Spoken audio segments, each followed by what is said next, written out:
Assalamualaikum warahmatullahi wabarakatuh. Bertemu lagi kita dalam hadis yang ke-13. Mawdu' Az-Zuhdu fi Dunya Safha 48.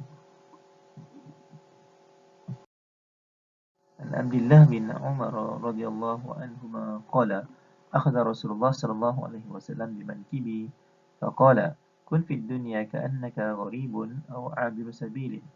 Wa kana Ibnu Umar radhiyallahu anhu yaqulu إذا أمسيت فلا تنتظر الصباح وإذا أصبحت فلا تنتظر المساء فخذ من صحتك لمرضك ومن حياتك لموتك.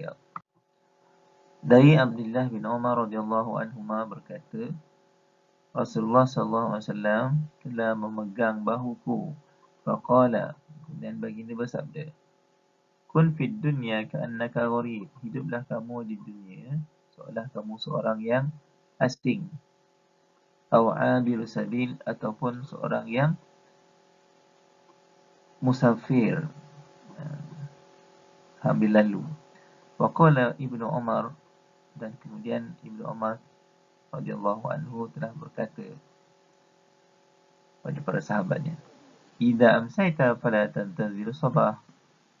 Oleh itu, jika kamu berada di waktu petang, janganlah tunggu pagi untuk beramal. Wa idza asbahta fala tantazir masa. Bila kamu berada pada waktu pagi, maka janganlah kamu tunggu pada waktu petang barulah kamu nak beramal. Wa khudh min sihhatika li maradika. Gunakanlah waktu sihat kamu sebelum sampai waktu sakit kamu. Wa min hayatika li mautika, gunakanlah waktu hidup kamu sebelum sampai waktu mati kamu. InsyaAllah pembahasan hadis ini ada 5. Yang pertama, ma'ani kalimat, kemudian al-mabahis al-arabiyah, al-murad bil alfaz, syarh wal bayan, mimma yustafad min al-hadis. Baik, kita tengok satu-satu ma'ani al-mufradat, juga murad. Okay, dalam kotak ni saya letakkan ada dua-dua tu. Pertama, ma'ani al-mufradat ada dua kalimah saja ma'ani al-mufradat. Mankibi, iaitu mujtama' ra'sil adad wal katifu. Kemudian khudh min, iaitu min zaman. Kemudian tiga yang bawah ni, gharib, ambil sabil, min hayatika, ini adalah murad. Gharib, murad kepada gharib, man yaqdumu baladan la maskana lahu fiha ya'wi ilaihi wa laysa ma'ahu ahlahu. Orang yang datang kepada satu negeri atau satu tempat yang mana dia tidak ada la maskana lahu, dia tak ada tempat tinggal untuk dia menetap. La maskana lahu fiha ya'wi ilaihi wa laysa ma'ahu ahlahu, dan dia juga tidak mempunyai ahli keluarga. Itu adalah orang gharib. Okey. Ataupun Nabi kata jadilah abirus sabil. Apa dia abirus sabil? Man yaqdumu baladan ba'idan, orang yang pergi ke satu negara yang jauh, wa bainahu wa bainaha masafat ba'idah, dan orang yang nak pergi ke satu negara yang jauh dan tempat tu begitu jauh sekali. Walam yasilhu ba'd, dia belum sampai lagi. Itu ialah abirus sabil, hanya melalui kawasan. Macam orang yang nak pergi dekat Kuala Lumpur lalu highway. Highway tu, tengah jalan dekat highway tu nama abirus sabil, yang melalui jalan. Okey.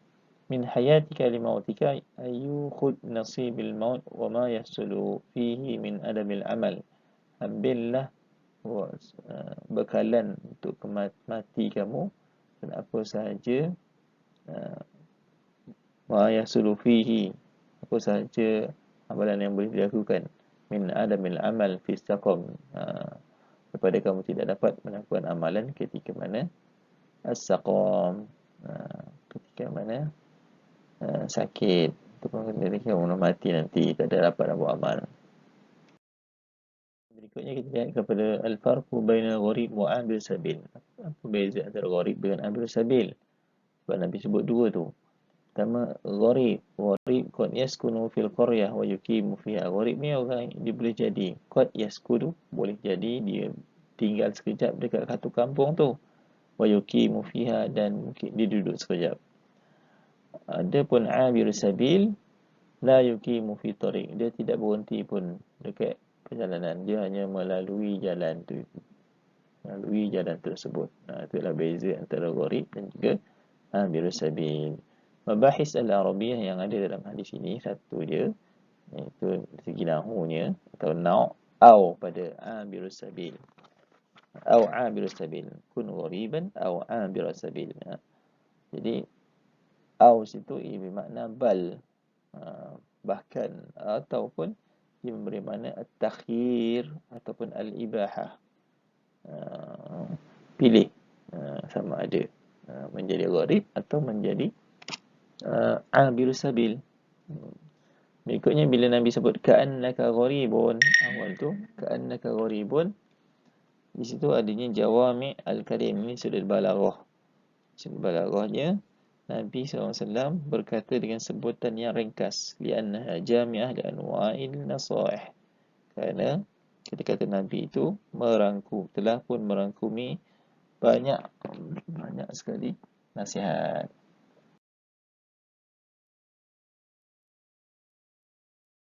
Kemudian yang berikutnya kita lihat kepada sebab lima arsyad Rasul ummatahu liyakunu ghariban fid dunya. Kenapa Rasul menasihatkan umat dia, atau di sini dalam hadis ni menasihatkan Ibnu Umar supaya menjadi gharib dekat dunia, bahkan jadilah sebagai abir sabil.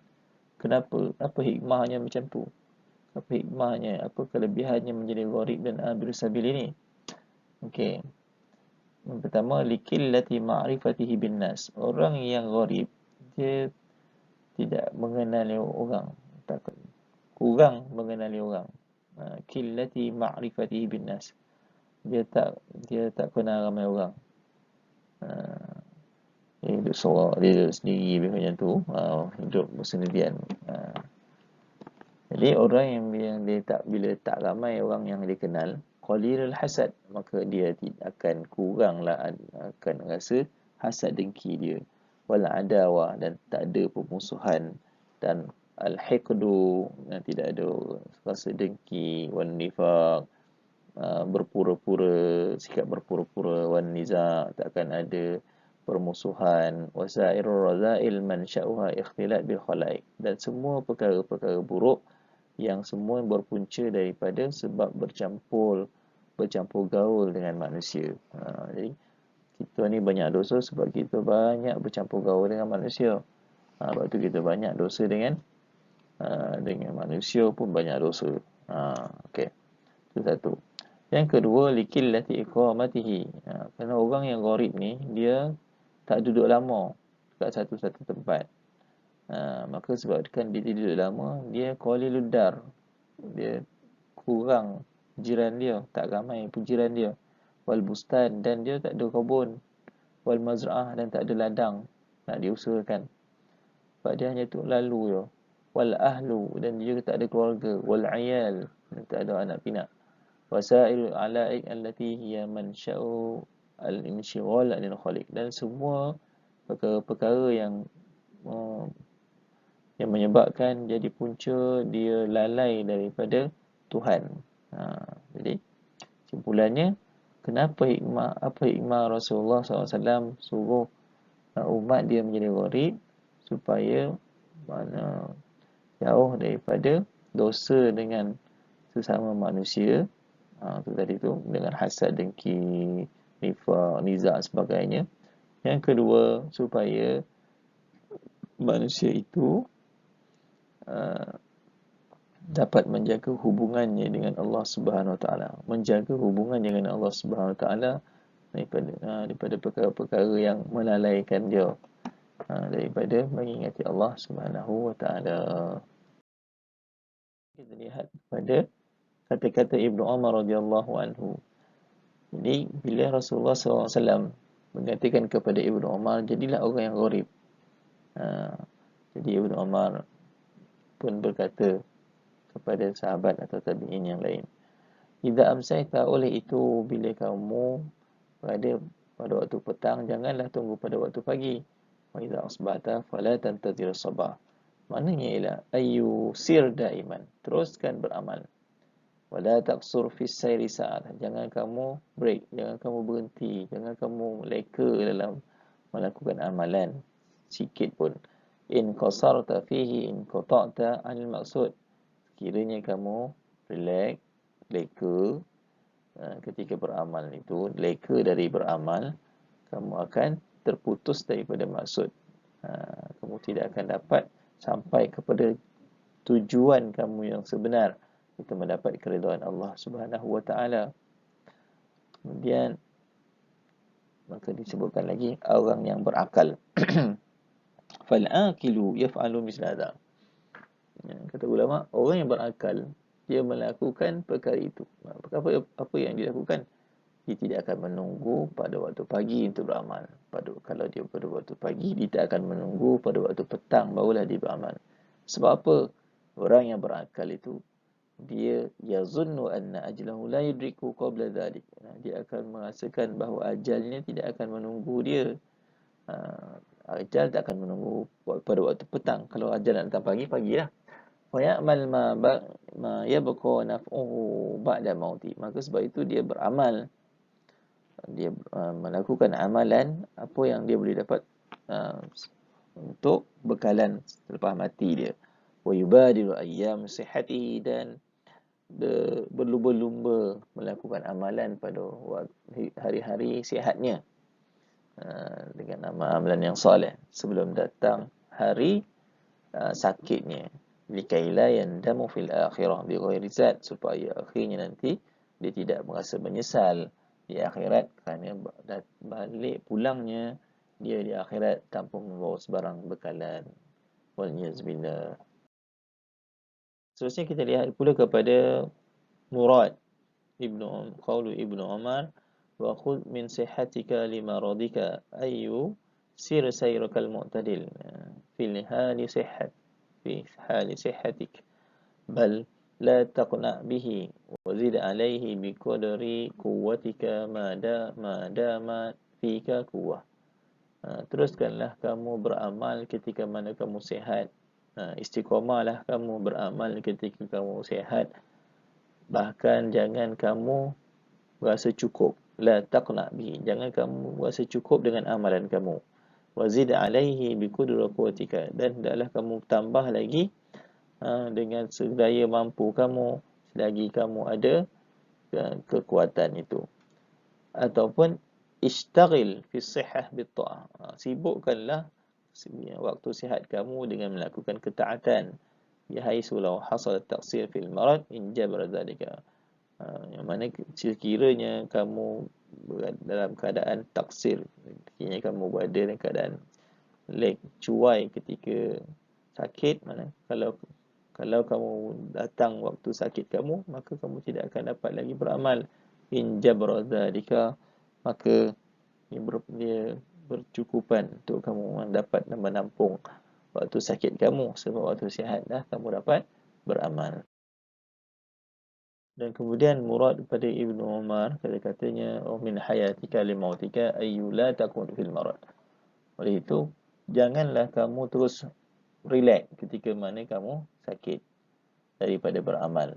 La takun fil marad an sayr kullal qut. Jangan kamu relax betul bila sakit tu, relax betul. Malah tu beramallah kepada sakit. Bal ma amkana minhu falyajtahid. Bahkan selagi mampu, selagi kamu mampu, maka berusahalah untuk melakukan amalan walaupun ketika sakit, sehinggalah kamu berjumpa dengan Allah, hatta liqa Allah Subhanahu wa ta'ala. Wa illa khibta wa khasirta. Jika tidak, nanti kamu akan menjadi menyesal dan rugi kerana kamu tidak dapat beramal lagi di hadapan Allah Subhanahu wa ta'ala. Yang terakhir kita lihat kepada mimma yastafadu minal hadis. Pelajaran daripada hadis ini, yang pertama, al-hasu 'ala zuhdu fid dunya, 'ala zuhdi fid dunya. Adalah kita sentiasa berzuhud di dunia. Isar ma indallah fil akhirah, mengutamakan perkara berkait dengan akhirat. Al-haddu ala qillati mukhalatah al-khalaik. Berusaha supaya tidak banyak sangat bercampur dengan manusia. Okay, boleh hidup dengan manusia tapi jangan semua benda nak masuk campur. Qat'ul khalaik allati tashghulu 'anil khalaik. Putuskan hubungan dengan manusia dengan kehidupan yang tashghul 'anil khaliq, yang menyebabkan kamu lalai daripada mengingati Allah Subhanahu wa taala. Mukhatabah wahid wa iradatul jam. Bercakap pada seorang itu boleh membawa maksud cakap kepada ramai, macam Rasulullah SAW berkata kepada Ibnu Umar, tapi nasihat itu adalah kepada semua manusia lain. Ightanim siha qabla al-marad wal haya qabla al-maut. Okey, itu sahaja. Baik, syukran jazilan. Assalamualaikum warahmatullahi wabarakatuh.